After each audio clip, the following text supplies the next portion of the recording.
Is that my cue to go here, I guess? All right, everybody. I am Mark Seavey. I am your National Judge Advocate, and I will be leading you through some of the things here tonight dealing with emblem use, trademark, and other legal matters. A little bit about myself. I've been your National Judge Advocate now for, I think, about 5 months. Before that, I did work in the National Judge Advocate's office for about the last 3 years, and I have worked for the Legion now for almost 24 years. I worked my way through VA&R, up to Legislative Division, and then to the Media and Communications Division, where I was the war reporter for a while, and I'm finally over here. If you see me yawning here, I apologize. This is somewhat later than my normal bedtime. I have 3 little kids under the age of 6, so sometimes I go to bed fairly early. Let me see if I can share my screen with you here now. Nick, am I up?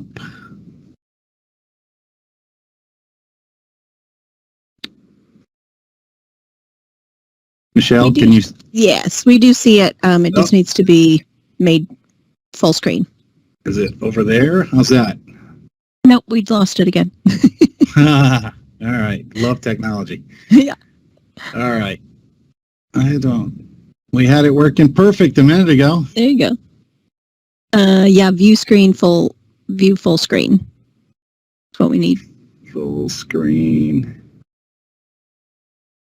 Yikes. It's not coming up here. Huh. Pretty weird. Yeah. Let me see. All right. Well, if somebody's here and they want to come over and show me what I'm doing wrong, that'd be great. But I'm going to start by talking about some of the things, and you don't necessarily need to see my screen on this one. Wanted to start by talking a little bit about the position of the National Judge Advocate, because there seems to be a lot of misunderstanding about what the position does and who I answer to and how it all works. From our national constitution, the National Judge Advocate shall advise the national officers and the National Executive Committee on all legal matters, including the construction and interpretation of the national constitution and bylaws, and shall perform other such duties as are usually incident to the office. What that means in essence is that I answer to the National Executive Committee alone. And the National Executive Committee consists of course, the National Commander. We have the 5 National Vice Commanders, and then each department has a National Executive Committeeman, obviously, and there is a alternate National Executive Committee. Hold on one second here, we might get going. So those are the people I answer to. The other members of the National Executive Committee include, obviously, the past national commanders, so I answer to them. But we get a lot of calls here at the office asking us to weigh in on certain things. And the problem with that is, generally speaking, I don't answer to the people who are asking me for it. And what that really means in essence, yeah, that's good. What that really means in essence is that I cannot weigh in on things, and there are legitimate legal reasons for that. My duty of obligation is to the body, which is the National Executive Committee. Sometimes when a department calls me, I'm very much happy to give advice on certain things, but I can't give legal advice. And one of the reasons for that is because I'm a member of the Indiana Bar Association. So I'm an attorney here in Indiana. I'm not an attorney in Alabama or Washington or Nevada, any other number of states. And by practicing law in those areas, I would be subjecting myself to ramifications that we simply can't go there. But what I do is I do all the things that deal with, specifically, one of the major tasks is dealing with the emblem and trademarks and usage of those things. And of course, that's going to be the bulk of what I talk about here. But some of the other things that I do deal with are issues that are disciplinary in nature. If a department or a post has some sort of legal issue where the department decides that they want to suspend the charter of a post, that will come to me to ensure that we have the due process rights are fulfilled. Also, if there's discipline of a member, of course, the discipline will start at the post, and then it goes up to the department, and then it comes to me as sort of a final check to make sure that everything was done in accordance with the specifications on how discipline is supposed to proceed. So with that in mind, again, we don't mind here in the National Judge Advocate's Office answering questions. We do it pretty regularly. But a lot of times people have a legal question about something that's going on, and that we can't really provide legal advice per se. We can help you with your Constitution and bylaws. We can help you with certain things as they come up, and we, generally speaking, will advise you to get an attorney in your home state if that becomes an issue. But again, we certainly don't mind, taking phone calls, or frankly, email is always the better way to reach us. And again, I have included on the first slide my personal email address. That one, you're free to email me at any time. Generally speaking, you're not going to get as good an answer, I think, on that one as you will if you email legal@legion.org, because my assistant, Julie, will notify me and remind me of things that are in there. So if you have something that's very important and pertinent, send it to legal@legion.org. So I wanted to start by talking about the American Legion emblem, because this is it's sort of a confusing topic. I'm not going to address specifically the emblem itself. Everyone knows the emblem. It's on my flag back here. It's circular and yellow, and everyone's seen it. That is our main emblem. We also have the branding logo, which is the American Legion with the vector flag art that it's called. The Legion logo should be used on all official correspondence. It should be used when you're, if you're doing discipline for a member, that should be on there. If you're the department commander, you should be using that on all official correspondence. The new branding logo is exactly what it sounds like. It's a branding logo. It's meant, if you're familiar, obviously, with the Marine Corps emblem, or even more specifically, the U.S. Army logo, that if you have a Army Achievement Medal or something of that nature, you'll see the official logo. But then you'll find other Army logos out there. Those are more branding logos, and that's the way you need to think of the American Legion Vector Art logo. The one thing about the logo that's important to note is that the emblem itself and the use of the emblem is dictated by the national headquarters. We are the owners of the official American Legion logo. We have it trademarked, we have the patent, we have a copyright, we have everything about the logo. So the use of the American Legion logo is a fairly important aspect here. And so let's talk first about individuals. Use of the emblem by an individual Legionnaire is limited to the wearing of the official insignia and possession of authorized jewelry or merchandise bearing the insignia. So if you have your American Legion cap, which has the logo, that's perfectly fine. If you have something you bought at Emblem Sales, also perfectly fine. The problem you're going to find most of the time, however, if anything you buy at Emblem Sales is perfectly valid. The problem is if you go out and have something special made, there's some legal ramifications that I'll get to in a minute, but those are important to ponder before you go out and have something manufactured.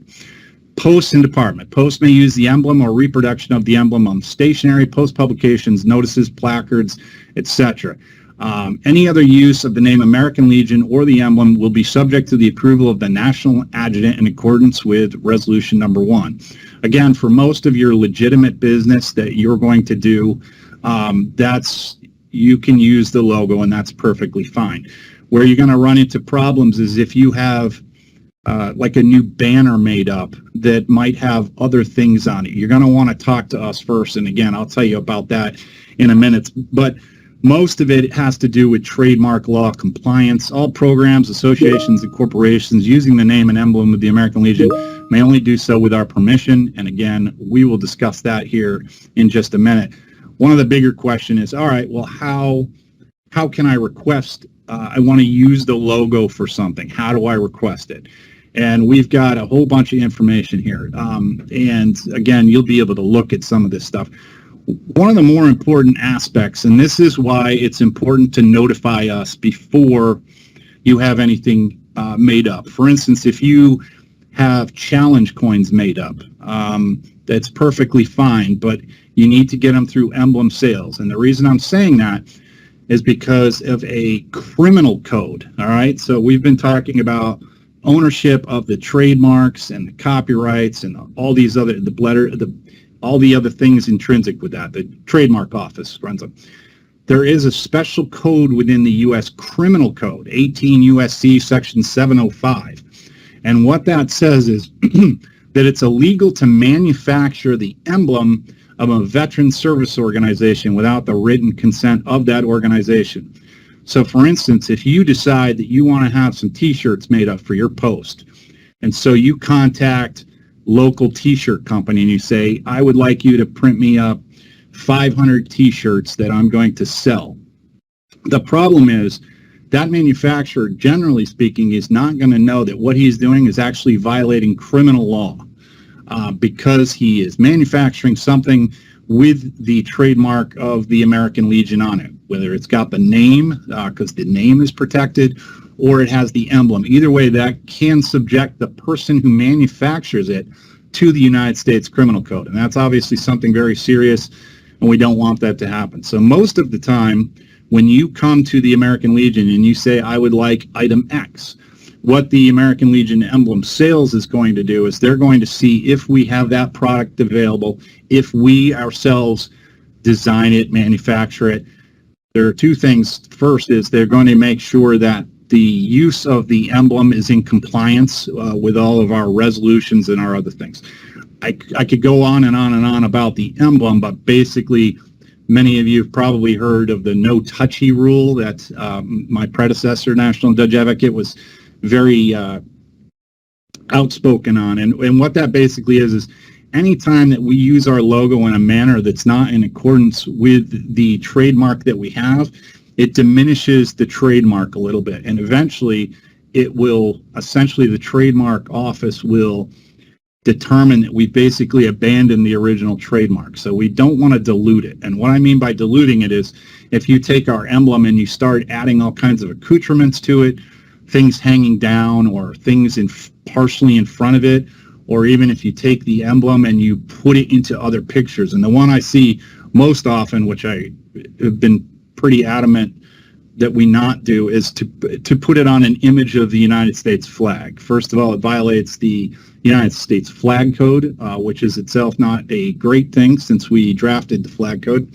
But second of all is because you'll notice when there's the red, white, and blue, the colors around the edge of the logo start to dilute. So what we've asked, anytime you're putting our logo on something, that there has to be a halo around it. And the halo can be, generally speaking, white, but it can be essentially any color as long as the logo itself is sort of by itself. In other words, it doesn't sit directly on another item. It has to sit with a halo of white or a solid color around it so that it's separate and distinct. But here's the process to go. Basically, you will contact Emblem Sales and see if they make the product that you're looking for. And if they don't, and you want to have it manufactured by someone else, say, for instance, you want to have a retirement clock made up for a longtime adjutant, and you want to have this hand-engraved clock with the American Legion logo, that's something that you're going to need specific permission from us to have it made by the person who manufactures it. So what you're going to need is you're going to need to contact Emblem Sales. There is a form on there.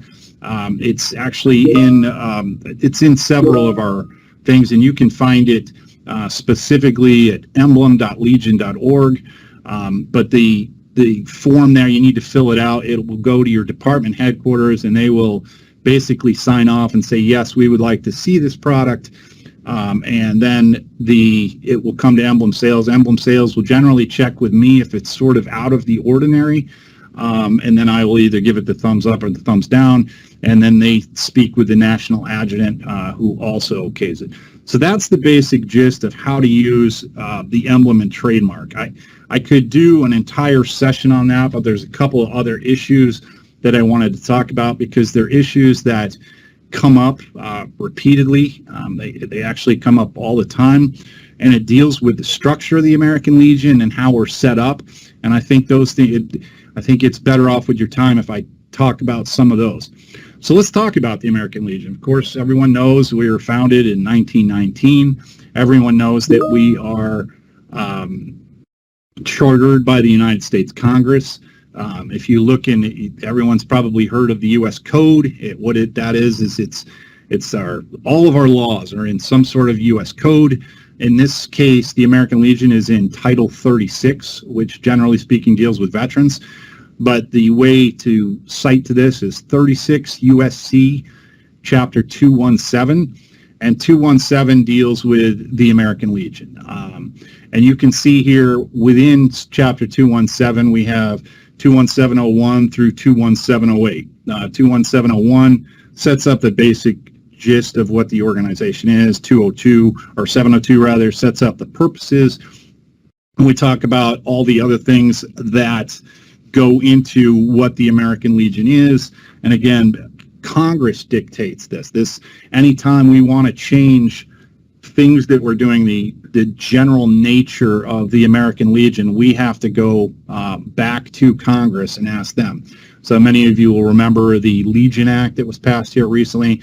The Legion Act, we had to go to Congress. When we wanted to change our preamble and go from talking about the Great War to all wars, things of that nature, those have to go through Congress. So Congress charters us, which means that we are, to a certain extent anyway, beholden to Congress. So when we want to change something structural to the American Legion, we have to take it through Congress. The most important one here that I want to talk about, because it's the one that comes into play most frequently when we're talking about the American Legion, is 21704, dealing with powers. And I'm going to look at that one. So the corporation, and by corporation they mean the American Legion, may, one, adopt Constitution, bylaws, and regulation to carry out the purposes of the corporation. We do all those things. We have a Constitution, we have bylaws. Our regulations are, generally speaking, our resolutions, same sort of thing.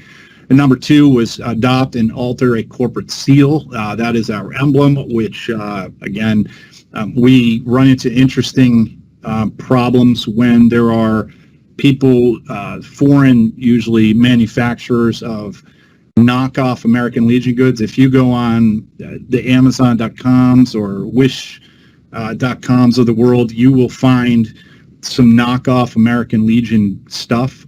We, generally speaking, I try to knock it down as often as possible. I have sort of a backdoor into Amazon where I can report counterfeit products. I can tell you that in the year before I took over as the National Judge Advocate, I had knocked down right around 4,000 of those products. They're everything from T-shirts to puzzles to the aforementioned clocks. There are tin signs, all of these things. The problem that we sometimes have is that our trademark on all these things is actually from Congress, and it's so original that it's like, having a license, your driver's license number of 1. It's something bizarre like that. And so while most registered trademarks include a certain amount of numbers, ours has significantly less because we got in so early. Again, this is dating back to 1919. So that deals with our corporate seal. The number 3 is establish and maintain offices to conduct its activities. Obviously, the American Legion National Headquarters, we have 3 main offices. We have a Washington, D.C. office, which handles Veterans Affairs and Rehabilitation, and our legislative, obviously, and a few other ancillary things dealing with the federal government, whether obviously we deal with the ones that you would think of. Obviously, we liaise quite often and work with VA, the Department of Veterans Affairs. We work with the Department of Defense. We work with a lot of them that you might not know about. We have relationships with Department of Agriculture, Department of Energy, Department of Labor. We have all these relationships, and we have our office in D.C. that deals with all those people, in addition to, obviously, the White House and Congress and everything else. So that's where 3 comes in. Number 4 and 5 is really where I wanted to kind of put the meat into this discussion, and that's Number 4 is to establish state and territorial organizations and local chapter or post organizations. Obviously, we do that. We have 55 departments as of right now. There's obviously the 50 states, plus we have 5, which are OCONUS outside the U.S. And so those are authorized by Congress back to then. But number 5 is really, as a lawyer who's trying to keep the American Legion out of any trouble, or at least keep the National Executive Committee and the national headquarters of the American Legion out of trouble. This is kind of my bread and butter. This one I can basically quote off the top of my head because I've talked to so many lawyers about it whenever we do have issues that come up. But under number 5, we can provide guidance and leadership to organizations and local chapters established under paragraph 4, which is what we're doing right here with these training sessions, leadership, helping guide them. But here's the key portion, but may not control or otherwise influence the specific activities and conduct of such organizations and local chapters. Now, we're gonna delve into that a little bit longer here, and I want to show you a little bit about the structure of the American Legion. Most people, and I would say even probably a plurality or a majority of Legionnaires think it's this way too, where they envision sort of a pyramid like you do most organizations, where at the top is the national headquarters and slightly underneath it is the departments, and then at the bottom is the posts. That is true of maybe church organizations and other groups maybe like that, but it is not the case with the American Legion. Again, not the case. The American Legion is easier if you envision it as separate, distinct levels. We have the national, department, and post, and you'll see I have some dashes in here. What I mean to indicate there is that we handle different things, but we're all separate and autonomous. So what a department does something that maybe they shouldn't do, or if a post does something that maybe they should not do, it cannot impute to the other organizations. So let me give you sort of a quick example, and it goes a little bit into tort law, and I'm not a law professor, and you probably really don't want to talk to lawyers anyway. But tort law is basically when you have a duty to do something or a duty not to do something. In other words, you owe it to society to either do something or not do something. For instance, to drive on the road in a safe manner. That is a duty. A tort law is when there's a breach of that duty. So you have obligated by society that you will drive in a legal fashion, and you decide that you're going to be a lunatic and drive 100 miles an hour down a windy slope, and something happens, you go off the road and you smash into a house. You had a duty to drive safely. You breached that duty by driving erratically, and there was some damage done, however that damage might have been. One of the examples we see fairly often that comes to our attention is a post might do something where they have a duty and they breach it. For instance, a post has a duty to maintain a safe environment. And what I mean by that is that you don't have a post home that has slippery surfaces or ice right out front, or any number of things that might be dangerous. And then someone gets injured as a result of that. So let's say you have some steps going up to your post, you're holding a post meeting, and you decide, we don't really need to shovel the ice off the steps, and someone falls. You had a duty to provide a safe environment for people to come to your post. You breached that by not doing what was required of you. That person has now sustained some sort of damage, maybe medical injury or loss of work, and the duty and the breach were actually the cause of those damages. So if someone is going to your post and they slip on ice and they fall, and then later on they're also involved in a car accident and they're injured grievously in the car accident, that does not link back to what your duty was. Your duty was to shovel the sidewalk, not to make sure that they didn't get hit by a car on their way home. So each of the American Legion sections, the national, the department, and the post, are autonomous, so that if a post does breach their duty and someone is injured, I'm not saying that a entrepreneurial attorney won't go after the department. Trust me, they will. But what it does mean is that most courts will look at that and say, well, hold on a second here. It was the Post that did this. Does the department hire the people that shovel the snow? Well, no. Does the department have the right to hire and fire the people that were supposed to have done that? No.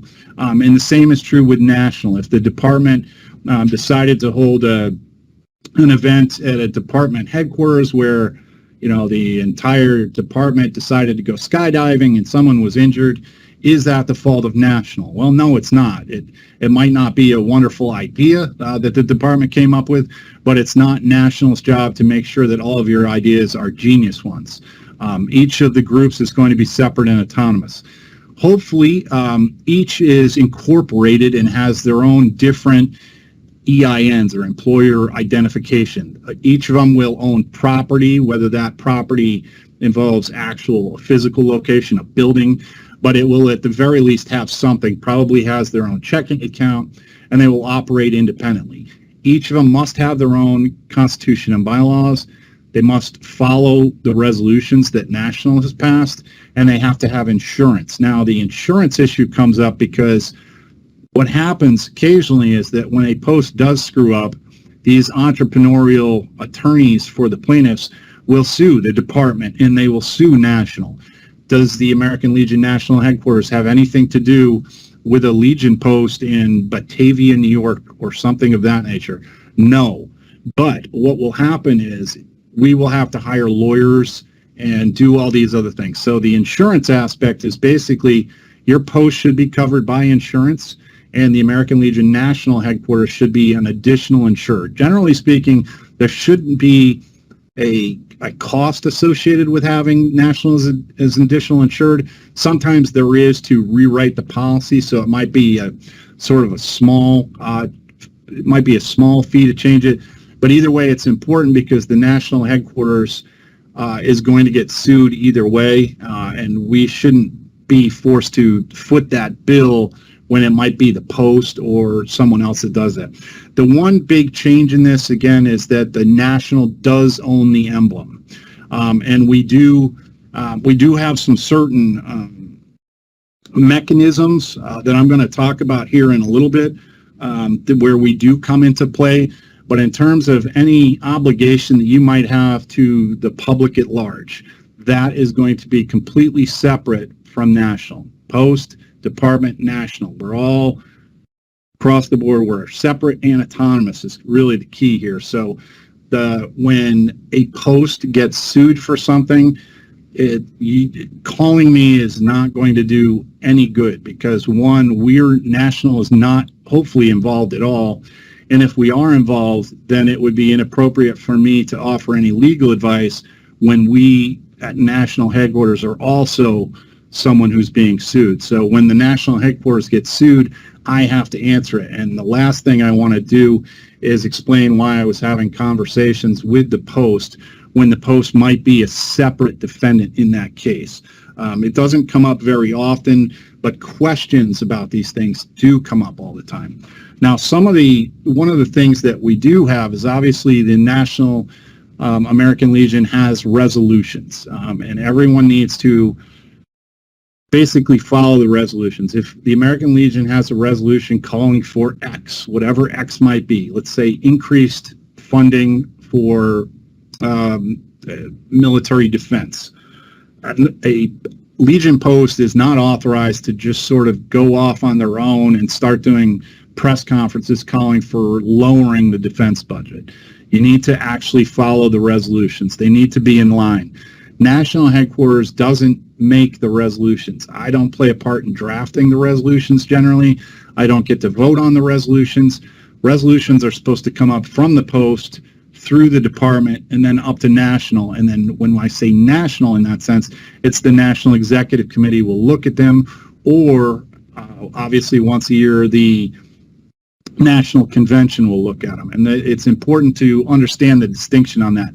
Now, does that mean that if your Post disagrees with a national resolution that you're obligated to a vow of silence. No, at any time, if you don't like a national position that has been taken, you can change that position using the same method that the position came from in the first place. So if the American Legion has called for a 5% increase in veteran spending, and that came from a resolution, and you think it should be 45%, you can pass a resolution at your post, bring it up to department, pass it at the department, and then it'll come to national, and again, it'll come to either the National Executive Committee, which meets twice a year, once in the fall, once in the spring, or it will go to the National Convention. So anytime that you don't agree with a position that National has, it's not a suicide pact here. You don't have to follow everything, but what you can't do is go out and speak on behalf of the National American Legion and say, we don't agree with this. That's not the way this works at all. We have a few powers at the national headquarters, and this one is actually more at the department level, and it's one that comes up fairly often, and it deals with the Uniform Code of Procedure for the revocation, cancellation, or suspension of post charters. I want to bring this up because a lot of times we get a call from people who might be a district commander or a department commander or a department adjutant or some either intermediary body or department level body that wants to take an action. Okay? My first question to those people is, okay, the action that you want to take, is it authorized by the national constitution? Is it authorized by the department constitution? Is it authorized by the post constitution? So what that means is that a department commander can't just walk in and decide that he or she doesn't like the meal being served at a post that night and fire everyone on the spot. The post picks their officers. The post picks their post commander. The post has their post adjutant. That's post business. Again, if you look at us sort of linearly across the line, a department commander is only authorized to do those things that is authorized by the department constitution and bylaws. We see a lot of sometimes where people think they have a power, but they don't. So if you're someone who wants to take an action, the first thing I'm going to ask you, it doesn't matter what it is you're trying to do. If you are a department officer or a district officer, I'm going to say to you, show me where you're authorized to take this action that you want to do. And again, it doesn't matter what the action itself is. I need to make sure that you have the authority to do that. One of the things we see fairly often is the posts being suspended. I have here in my hand, I don't know if you can still see me, but it's the Uniform Code of Procedure for the revocation, cancellation, or suspension of post charters.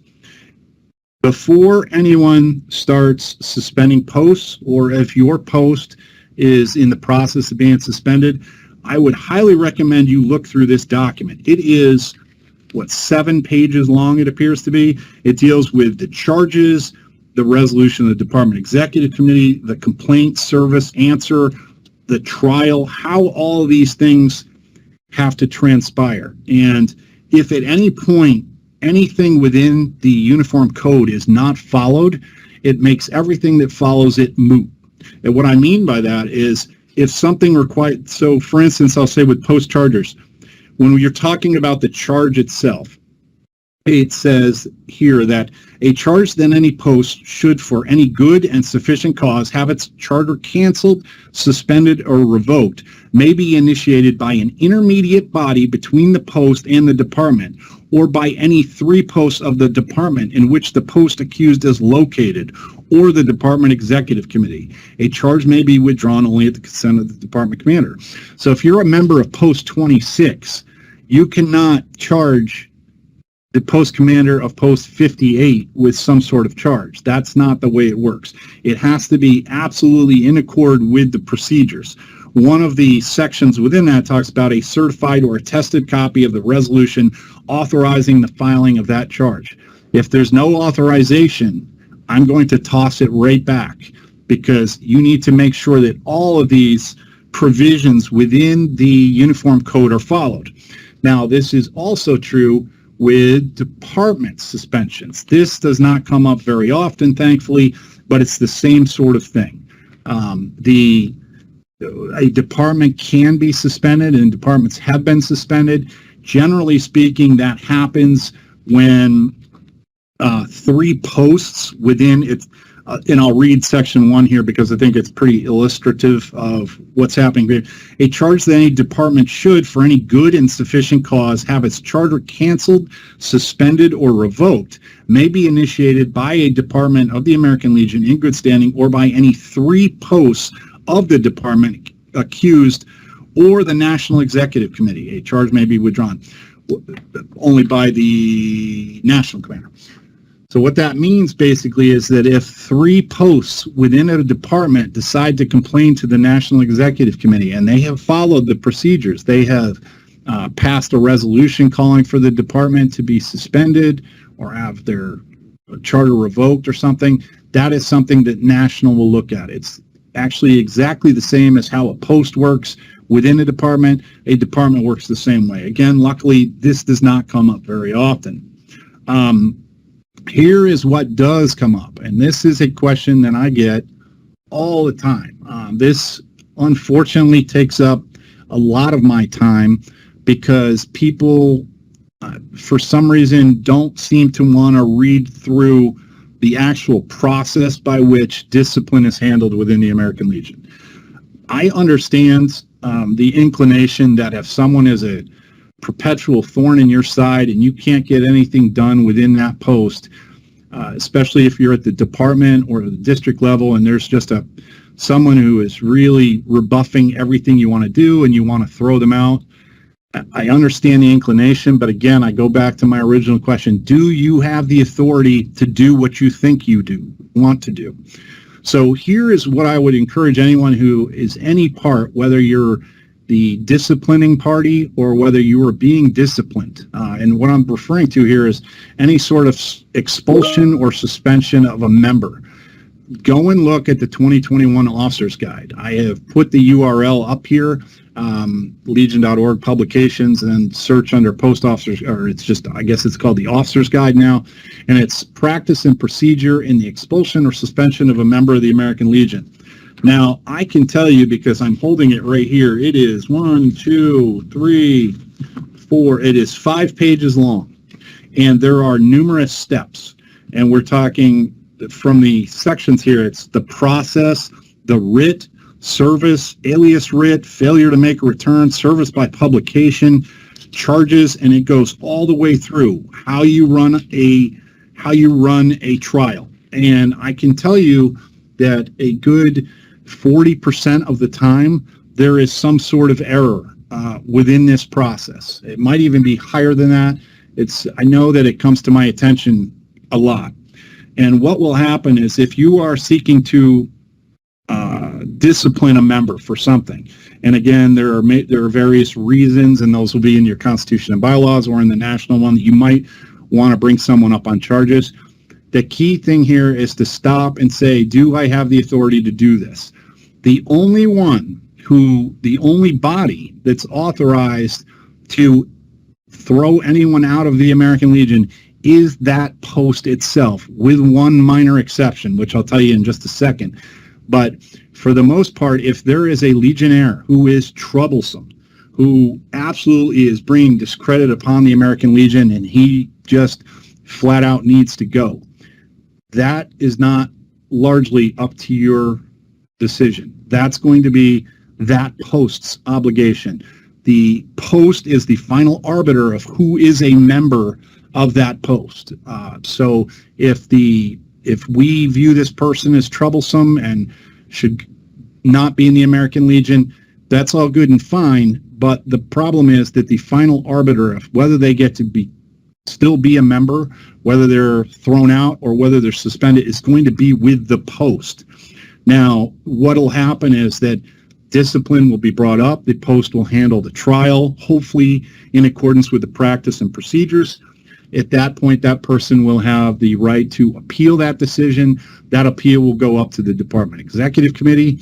When the Department Executive Committee or the Department Convention, depending on how the appeal works, when the department executive committee decides that the person should be suspended or thrown out of the American Legion, it comes up to my office. And I can tell you that what I do is I go straight through this list. And the one that I just want to read one here because you'll understand where I'm going with this.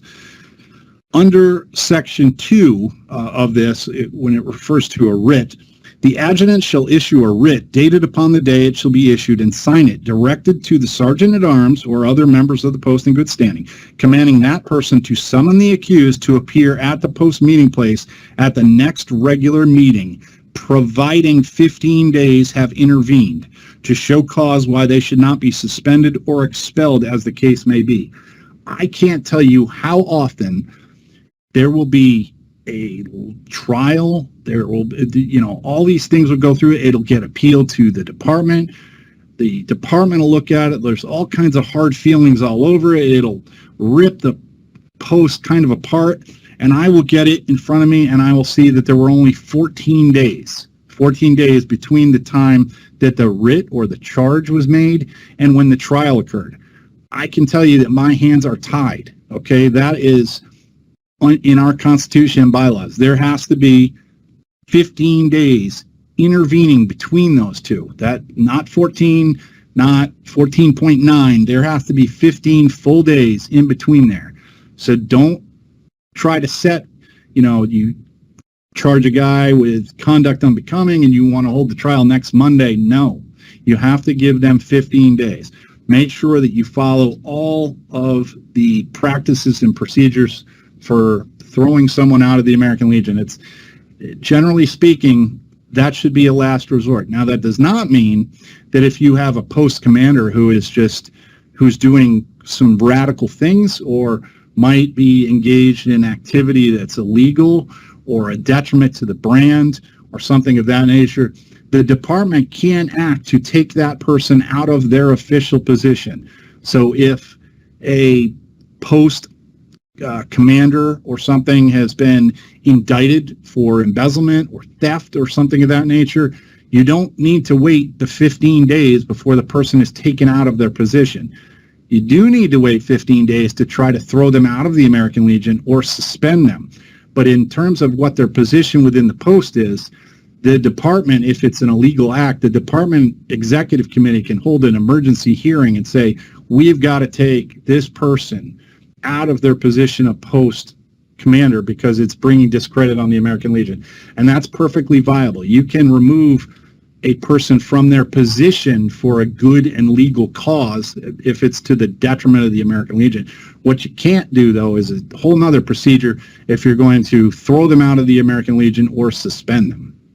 So I realize I ripped through that fairly quickly. I was given 40 minutes, and according to my watch here, I managed it in 40 minutes and 13 seconds, which for me is pretty amazing. But if there are any questions, I am happy to take them.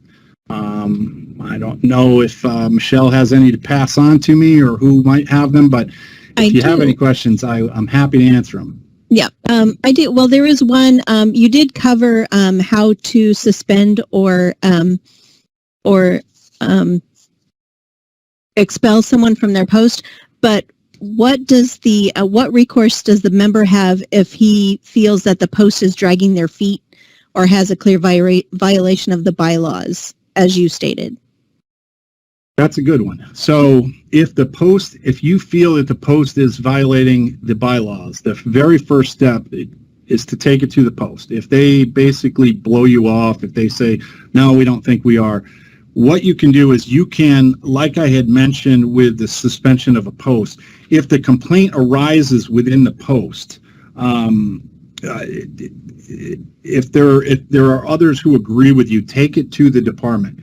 Or if you're in a department that has intermediary bodies, whether it's a district, an area, or something of that nature, take it to them. But make sure you follow the steps. The Uniform Code of Procedure for revocation, cancellation, or suspension of post charters is specifically in place for a situation where a post isn't following the Constitution and bylaws.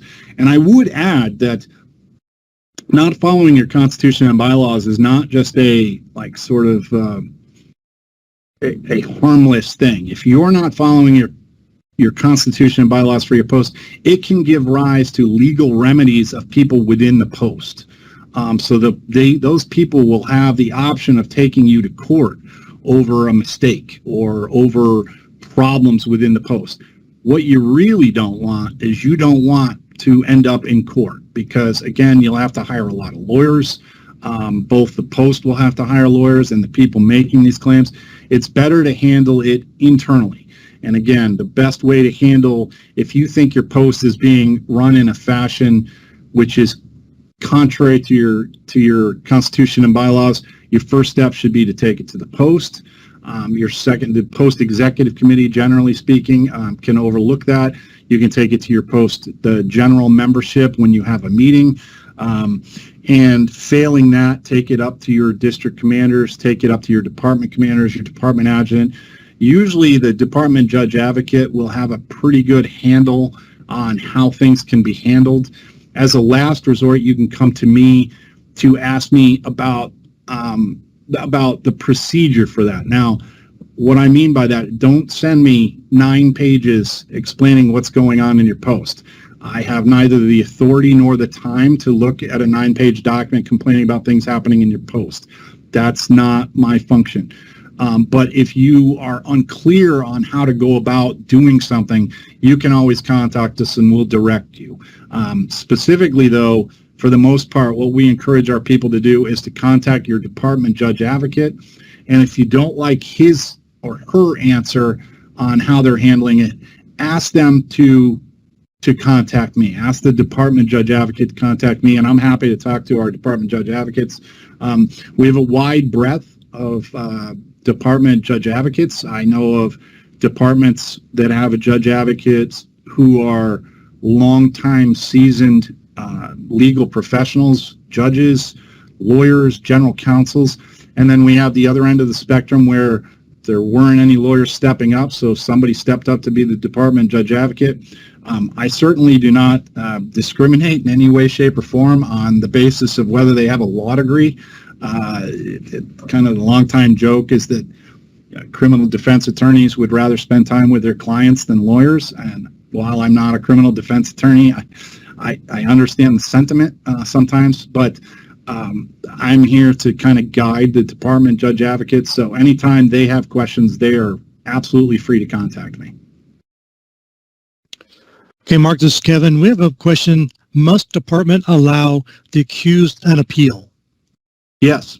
There will always be an appeal, and that is if you look into, now the appeal may be handled in different fashions. And again, I would encourage you to look at the link I had up before that talked about what the procedure is.